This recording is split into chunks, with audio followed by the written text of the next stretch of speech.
All right, hello everyone. Welcome to episode 4 of Ask the Howlers. Hopefully you've been around for the first 3 episodes. Great content, great feedback. We appreciate you reaching out to us if you've attended one of the first 3. There is no requirement to have attended those to get value from this session though. So we thank you again for joining us. We do this pretty regular basis, try to bring together some cybersecurity experts from within VMware, Carbon Black, and outside the company as well to give you, our audience, a sense as to what's going on in the world of cybersecurity. So quick look at our agenda for today. We will be tackling a few news items. It has been a busy week for cybersecurity reports.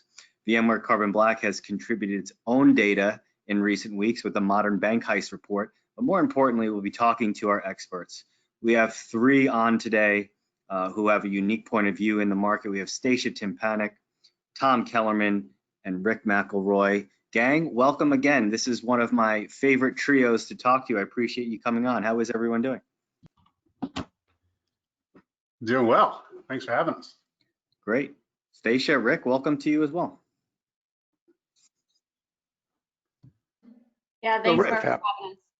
Oh, I knew that was going to happen, Stacia. That's why I was waiting. No, thanks for having us. Happy to be here, and as always, happy to talk InfoSec. All right, since your mic is hot, Rick, I suppose let's start with you. World Economic Forum put out a report recently about the dark web, indicating that the dark web is now the 3rd largest economy in the world. We've been speaking about the dark web for a while, right? You've been the author of a few of our reports where we dig into dark web data, certainly not the primary focus of our research, but it's hard to not look at the dark web as a key component to cybercrime, specifically financial attacks, right? The availability of financial records, tax records, health records, credentials. We've tracked all that. Looking at this report, right, now that it's the 3rd largest economy in the world, what jumped out to you the most? Well, it's a citizen of California. I was like, oh, we lost our ranking. Yeah, I mean, look, I think the number we used to quote, which was from their report 3 years ago, was that it was a $1 trillion market, and I think largely fueled by ransomware, right? So all of these ransomware as a service vendors that were stood up, custom malware that's created. But the thing I want to emphasize to folks is again, we're battling both an information security and a technology problem and an economic problem. And until we start to address that, the economic reasons that led to the dark web getting that big, I continue to think that it's going to continue to grow and probably will outpace most of the nations in the world as it relates to these services and wares that are available. One of the most interesting ones, and then I'll stop talking for a second, that I thought is now you see IT administrators, security people with privileged access that are actually selling that access on markets. And what I'm fascinated about is, like, how are those markets marketed? Like, who's doing the marketing campaigns? How do I, as Joe System Admin, understand that my credentials, how much they're worth, and who I can broker those to? And so sort of my prediction about COVID and laying employees off is it's going to increase your chances that someone's going to leak some of those credentials on the dark web, and they'll be used against you. Yeah. So like a different look at still an insider threat, right? But it's a unique spin on it, right? Yeah, I've now sold my privileged insider account with elevated privileges. I've probably given you some other info that you need to do some nefarious stuff. And then now, as a bad actor, I can use that to blackmail the organization. I can use it to ransom. I can use it to leverage their infrastructure against their supply chain, which I know, is something that both Stacia has covered in webinars and talks, and TK as well, is like, we've hardened a lot of the enterprises. They spend an inordinate amount of money. They've got a lot of visibility. So their downstream supply chain is just being ripped apart and then being used to leverage against those larger entities. Yeah, Stacia, I suppose we'll go to you, right? So the dark web conceptually, to most people, like, fairly ephemeral. It is, I call it like a sexy cybersecurity topic, right? It's like the dessert when you're consuming it from a media perspective, you look at it and you're like, wow, there's so many things here that jump out as crazy, like the price of items, the services that are available. My question to you is, like, when you're talking to customers, partners, like, does the conversation come up as it relates to the dark web? Like, is that seen as a risk, or are folks more like, hey, we need to get our own house in order? We understand that the dark web is part of this equation, but we're not super focused on what detriment it can bring to our organization. Curious to hear your thoughts based on your own conversations out in the field. Yeah, I think that from an initial perspective of just having some intel, right? I think that organizations look to the dark web to see what pops up. But what I'll say is that I see more organizations switching it to doing more data classification projects, which are a big undertaking, right? Trying to understand if our data is going to get leaked, we need to classify what is the most critical data to us. What does that look like? And that's different depending on the organization that you talk to. So I'm seeing a lot of those projects go underway, and I'm actually seeing the DLP space from a vendor perspective get a lot of fire from clients, right? A lot of the organizations I talk to are not thrilled with their DLP strategy. They're not thrilled with, they don't feel like there's a winning posture data classification. Just to give you an example, some organizations have to keep data for a long amount of time. Airline providers, right? Other organizations, and they get into this posture where they say, well, if it was our ideal, right, we'd be able to get rid of this data a lot sooner, but because we're held to XYZ standard, we can't. And so we have to assume that that data at some point could leak out and put us in a really, really tough position. So I'll say that the dark web is still that, if people have some intel feeds that will scan the dark web and notify them about what's out there. But I would say more organizations I talk to are focusing on getting their data classification projects going and taking them seriously. Yeah, and you mentioned airlines there. Are there any other industries that you find are taking that DLP element of their program more seriously? Are any verticals jumping out to you thematically? Yeah, I'd say financial. We're starting to see it a little bit with insurance, but definitely financial is a big concern, just because they've seen it heat up a little bit, and also not just data classification when you think about consumers' data getting out there, but data classification in the sense of API keys and configurations that are a little bit scary to think that they could be out on some sort of bucket somewhere being exposed. So I think that it's a big undertaking, but it's definitely something that I'm seeing financial, airlines, and a little bit of insurance start to take up interest in. Yeah, no, that makes sense. TK, good chance to bring you into the conversation. I suppose a little tangential, but relevant to Rick's initial point. Talked about ransomware in the dark web. VMware Carbon Black with its own ransomware research, with a modern bank heist report, which you co-authored. That report finding over the course of the COVID surge between February and, say, current day, as high as a 9x increase in the number of attempted ransomware attacks that were seen across the customer base. And you are, in fact, this is being pre-recorded, this interview, but by the time you as the audience listen to this, Tom will have testified in front of Congress, that is scheduled for Tuesday, about the modern bank heist report. So I suppose, TK, you're giving the audience a bit of a preview. Don't give too much away here, but I know ransomware is among the talking points that you plan on bringing up on Capitol Hill tomorrow. What do you plan on talking about with legislators tomorrow, and what's your hope for what comes out of that meeting?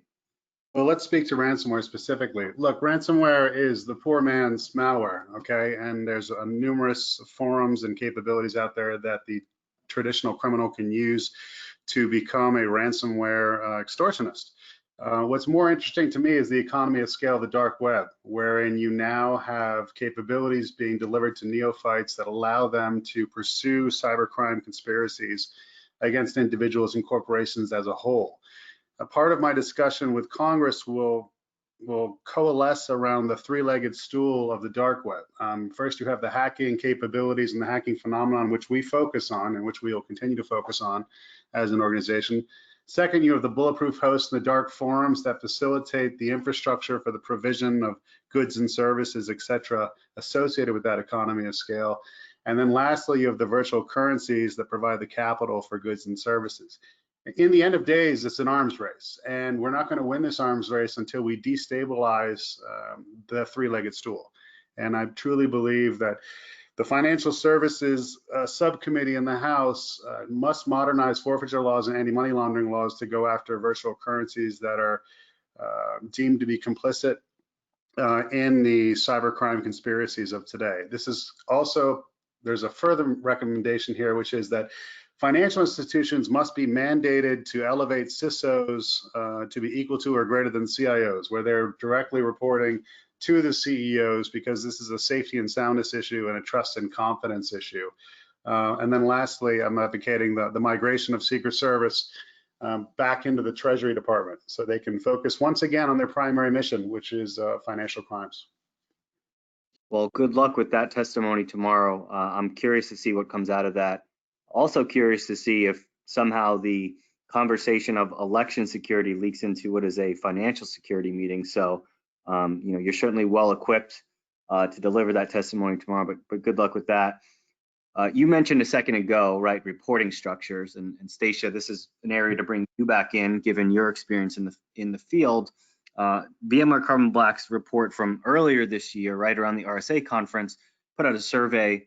The indications were that most CISOs, Chief Information Security Officers, reporting into CIOs. That's the current standard. It's been the current standard, but there is a much stronger desire for, at least from the survey report, that the CISO may end up reporting to, say, a board of directors or the CEO. Stacia, you have a ton of conversations with security leaders.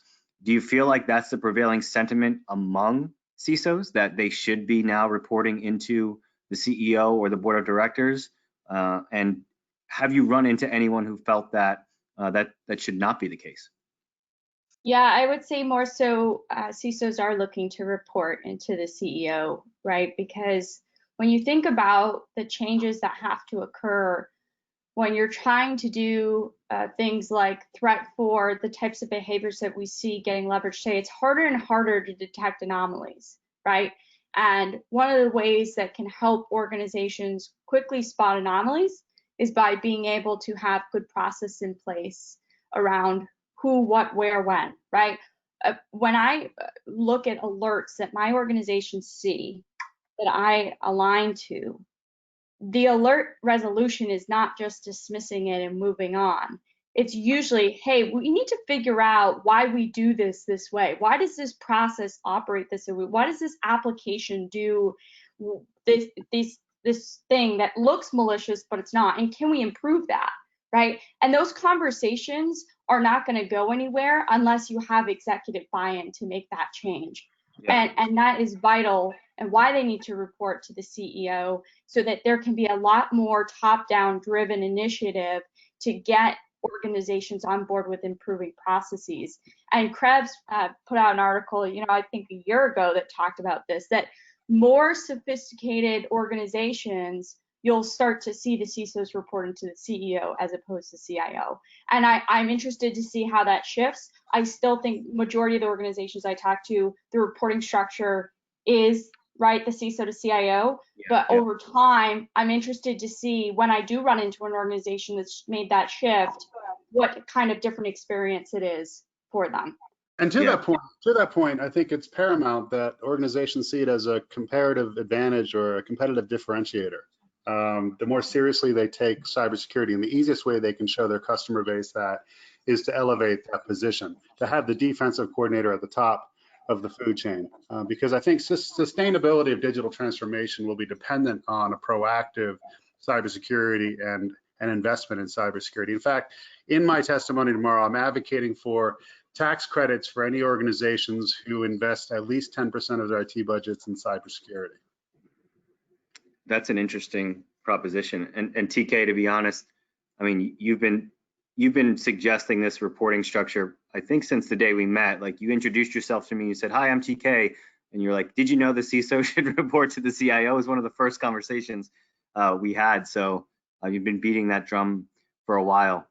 Rick, I wanted to bring you back in. There's lots to talk about today, right? There've been a ton of reports out there. Latest government report to Congress from FISA, 100% increase on attrition attacks. And you said that's equivalent to destructive attacks, something that VMware Carbon Black has been talking about for quite some time. I don't think you're surprised by that, but do you think this report will bring the concept of destructive attacks further into the public's consciousness? I think it will. I also think it's interesting the language that they use to adopt that. I mean, TK kind of brought that to the Howler group, as a larger body, right? And we were kind of talking, and I was like, oh, that's an interesting term. Like if I'm putting my Marine Corps hat back on, like, I know what attrition on the battlefield means, right? That means that I have troops and or Marines who can't fight the battle, right? So I'm assuming, it was largely adopted out of the DoD, and then that language means I have a system that's purpose built to do a war fighting capability that it can't do, whether it's supporting, some government entity that is shipping bullets, bandages, or any of that stuff, right? Because it's one long supply chain. Look, I think it's disturbing. I think certainly, as we approached our report for RSA in the beginning of this year, we had to take the rise in destructive attacks very seriously. And I think there was one, country that largely fueled that, right? And two advanced persistent threat groups within that country that have shown not only the capability, but an iterative rise in sophistication. Each new destructive attack is getting better and better. And what you're finding is, even when the destructive attacks don't work, their ability to penetrate critical infrastructure has gone further and further, right? So now it's like, oh, look, we're seeing reports of things being detected on air-gapped systems. It didn't execute, but like, how does that happen? And so I hope, given that availability, should be the anchor that we all tie around in information security and information technology, that should, to the earlier point about CIOs and CTOs, that should bring them to the table, because it's massively being disrupted, right? And I'm sure everyone's metrics are affected as a result.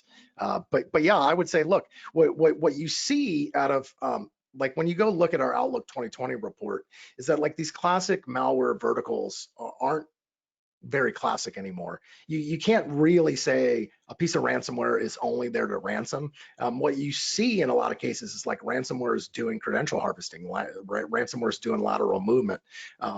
You'll start to see ransomware used as an entry point, and then access to those systems sold, which was something that Greg Foz on the TAL team, sort of brought out into the community, I think about 18 months ago or 2 years. And so look, they're going to get in, they're going to start to destroy things that are either punitive, i.e. I didn't pay the ransom and you're upset about that, or I'm trying to distract and take away from your incident response ability, and have some sort of detrimental impact to that, or I just don't like your organization. And I can tell you, whenever you see political tensions rise, and I don't even mean geopolitical tensions rise, but amongst organizations who take stands politically, that's going to cause certain groups of hacktivists to get involved. And again, going back to what we talked about earlier with the dark web, I don't need to know how to write a destructive attack. I just need some Bitcoin or some Monero and a log into the dark web. Awesome, I have Tor. Now I can go procure that for myself. And oh, by the way, I get really great customer support on it. So the thing I would leave everyone in the audience with is, this is a business. They iterate through code, they have quality assurance, and they want to prove to their customers that they have high efficacy on delivering these types of attacks. So I think start thinking more like a big nefarious business, and less like a 400-pound hacker in the basement doing things. Now, Murph, to that same report, which was the FISMA report to Congress for last year, 2019, they noted that overall attacks against government agencies had decreased a little bit, but also unknown attacks had increased. Now, that just blows my mind, the fact that they call them unknown attacks, which means that their perimeter defenses and their sensors are not really identifying what vector was used to employ those attacks. But I think it highlights what we've seen at Carbon Black for an increased living off the land and increased island hopping, where they're already using a footprint somewhere in the information supply chain to hit you with. And now, as Rick pointed out, you actually have access mining forums out there dedicated to giving you a footprint on that system to leverage attacks to become unknown. But Stacia, I'd love your thoughts on that. I feel like it's like malware as a microservice.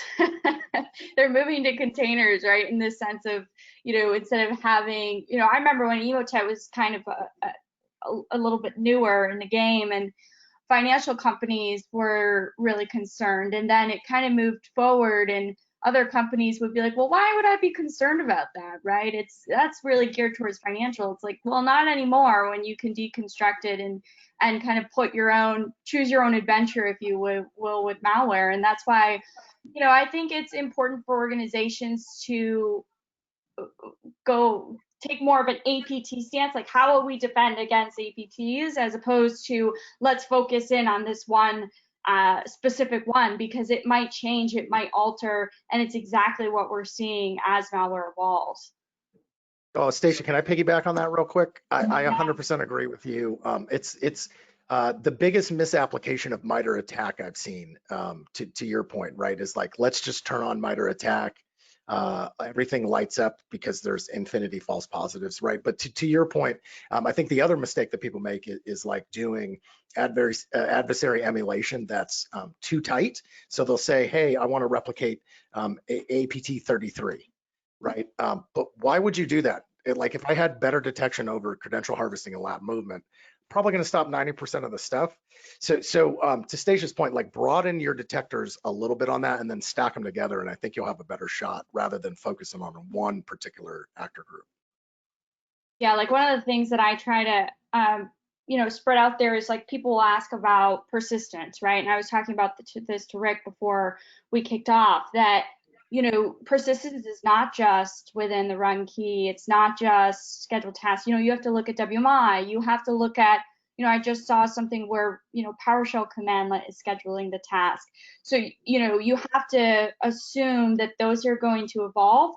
But if you can start identifying kind of odd scheduled tasks, right now, or odd persistence, and start to define that, you're probably going to help identify a lot of malware that wants to persist, which is everyone, right? Everyone wants to persist on disk. It wouldn't have been worth all that work if they can't, stay within an environment.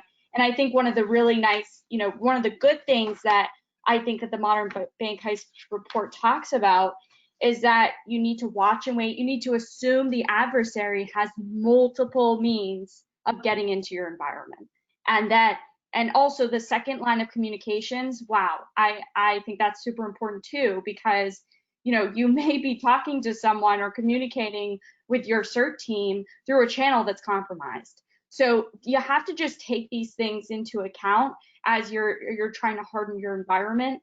And I do kind of want to do a little drop. I listened to Heather Adkins put out a book with Google, the harden or site reliability.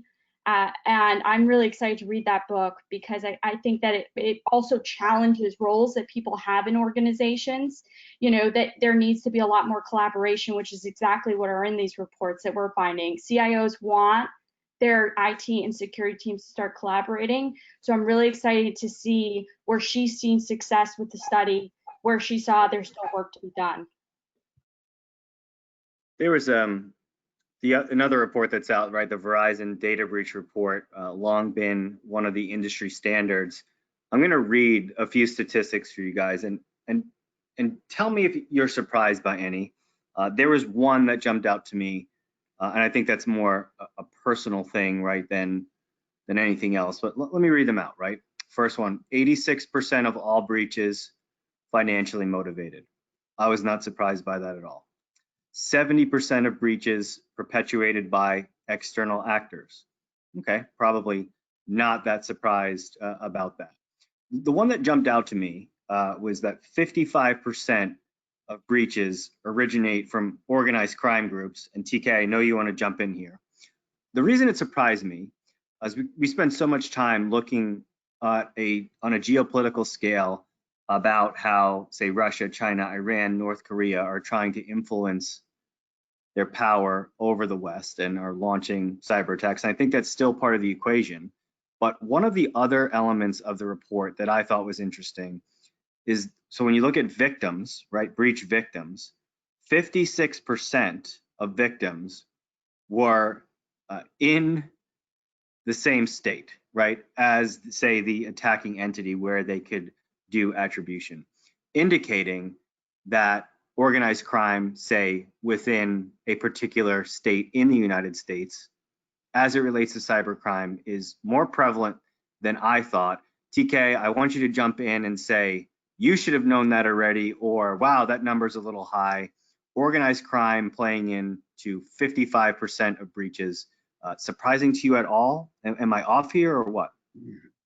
Look, organized crime has created a business model around hacking. It began originally with money laundering. It then moved to counterintelligence against law enforcement. And now they are realizing how to monetize the situation, even if they don't have technical chops. They'll extort someone who has technical skills to work for them, or they'll just use the dark web itself in terms of somewhat of a brokerage scheme.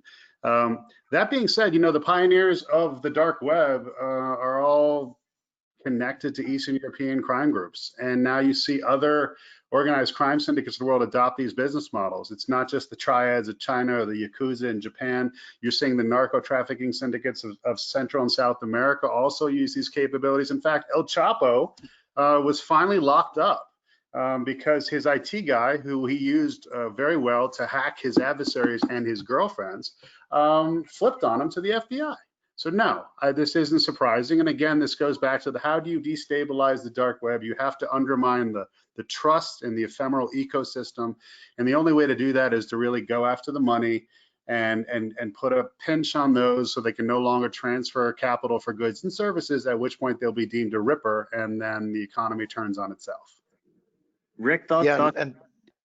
Yeah, Murph, just quickly on that, right? Because I live in San Diego. I work with tons of federal and local law enforcement. And so here's how it works. Think of it like a giant business. So one part of my business may actually be interested in grand theft auto and driving cars over the border, right? Another part of my business may be interested in forging money or creating counterfeit checks. In all cases, they kind of go back to fuel the central entity, and then the central entity looks at it and then diversifies their business as it makes sense. So I think this speaks to a lot of the work that we've done in the real world, in the physical world, from a surveillance perspective, from a monitoring perspective. Physical crimes are still harder to do, and your chances of getting caught are much increased, right? So much like the dark web works, if I have a cool service, and if I'm a bad guy, that service may be offering illegal drugs to people. How can I use that to continue to make money? And in some cases, like, how can I use that to kind of go legit? And to TK's point, yeah, they have secure communications. They're running crypto. They're running crypto comms. And to his point about El Chapo, I thought it was super fascinating that really the only reason they caught him is because his IT guy flipped. And then I was like, wait, Mexican cartel people have IT staffs? Like, this is crazy. Right. So yeah, I'm not shocked. I'm a little surprised about how they were able to figure out that it's in the same state. TK and I talk a lot about this, right? Why are attacks unknown? Why do we see North America used, largely number one on the origination list? And it's like our infrastructure is owned, right? So I think that part's interesting, and I would have to look into the data a little more, but I'm not shocked. Yeah, it'd be interesting if, the vision, the Hollywood version of organized crime is, Sopranos, The Godfather, right? If they did a reprisal of The Sopranos in 2020, it'd be a guy in front of a computer for 8 hours, and then the series would end versus, the shootouts and the high speed chases and all that stuff. Stacia, I wanted to bring it back to you. You mentioned in our previous discussion, right, and I think we've touched upon it a bit in this conversation, the evolution of attacks, potentially harder to detect. In your conversations with security leaders and in your own experience, right, knowing the technology and the way these attacks are evolving, any sense of why these attacks are becoming harder to detect for security teams?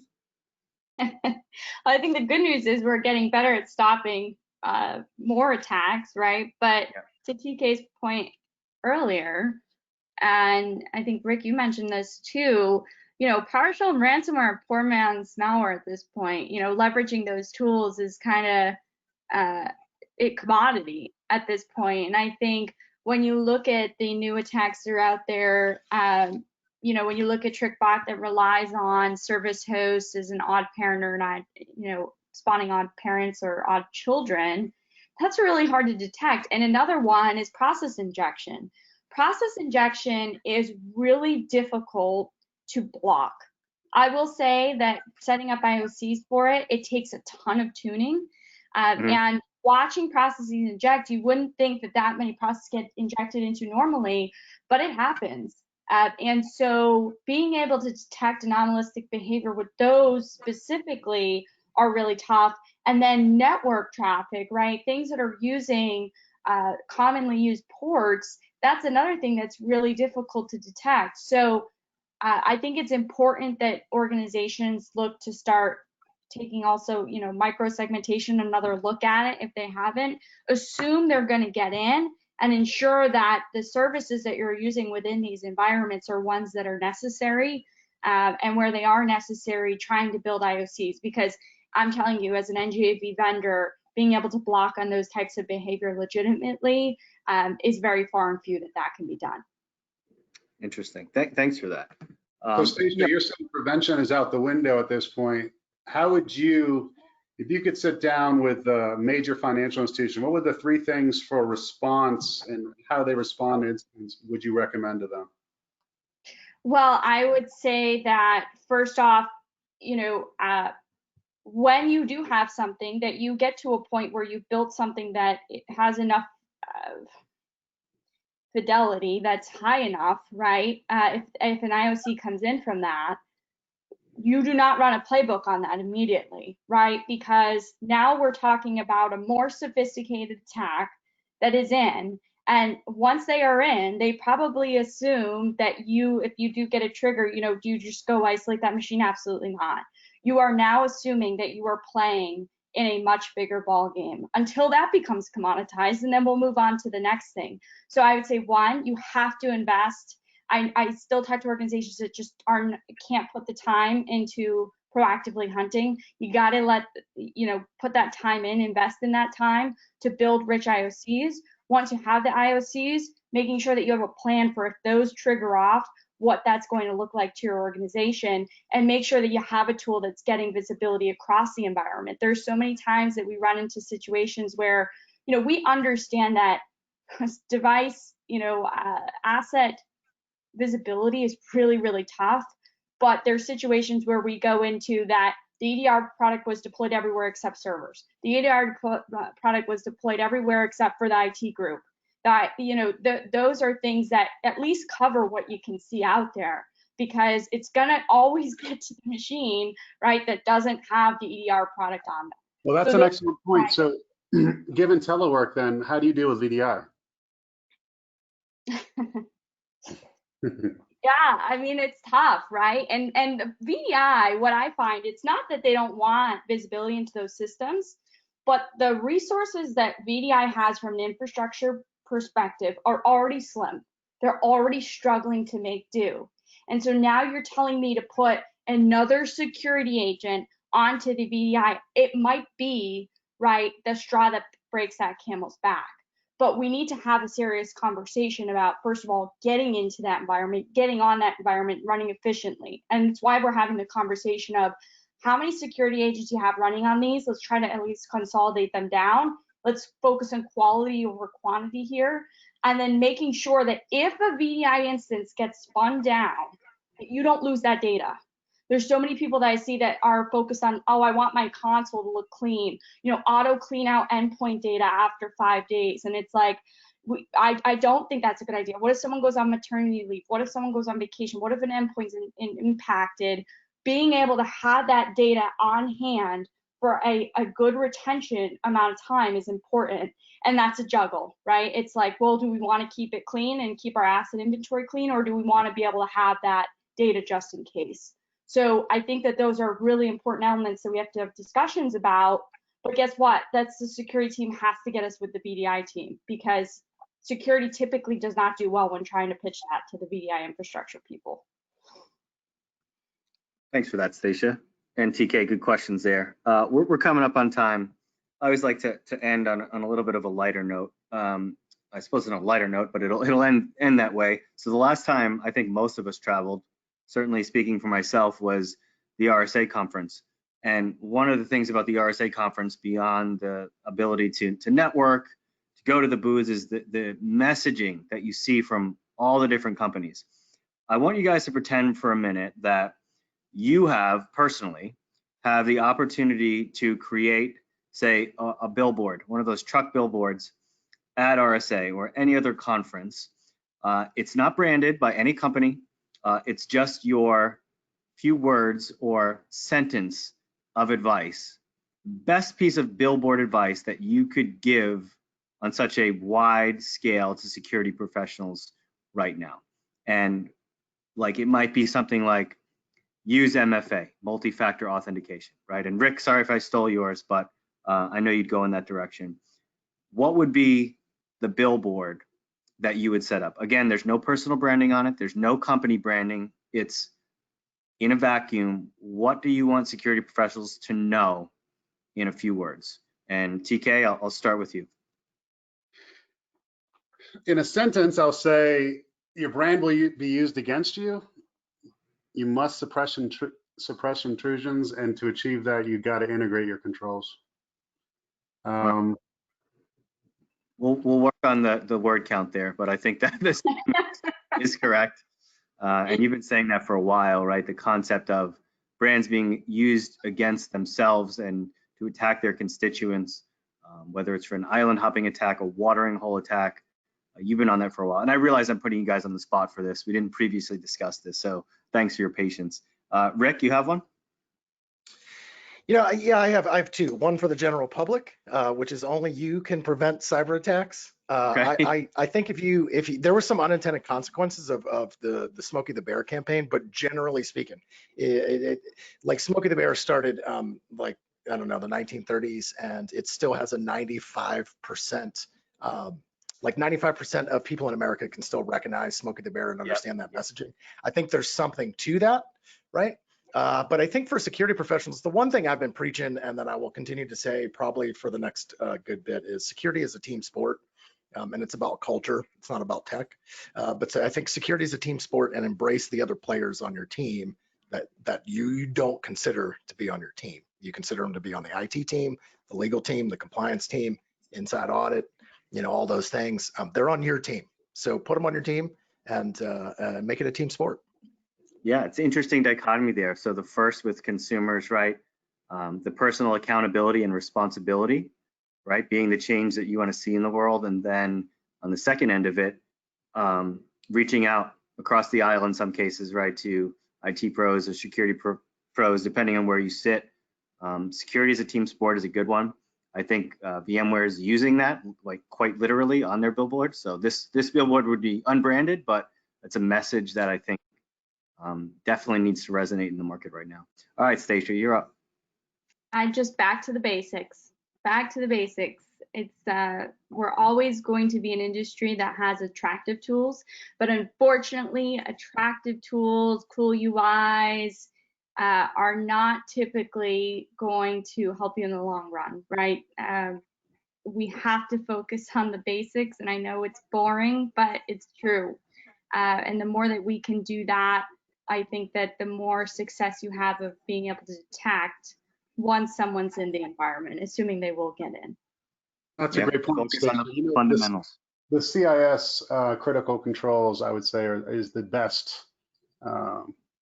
roadmap for success out there right now. So your billboard could be read the CIS control document.